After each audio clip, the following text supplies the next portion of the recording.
So Trump just federalized the California National Guard to respond to the LA ICE protests. That means he took control away from California's government and put the National Guard under his direct command. This breaks a really important norm in American democracy. You see, the National Guard is usually under state control, unless there's a war or a state going rogue that's disobeying federal orders or something like that. And this norm goes all the way back to 1878 and the Posse Comitatus Act.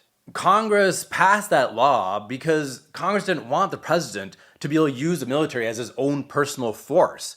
Because that's literally how democracies die. Congress saw that coming and said, forget about it. Well, Eisenhower was the last president to federalize the National Guard in 1957 when the Arkansas governor refused to enforce federal desegregation laws.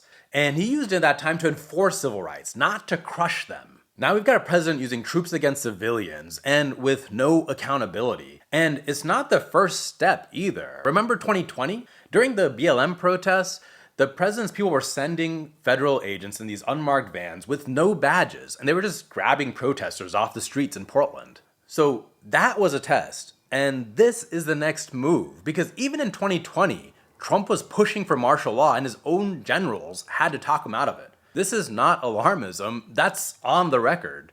And this time around, there's no one around to push back on him. This is how democracy dies. You erode the guardrails a little at a time, and then the leader makes his move.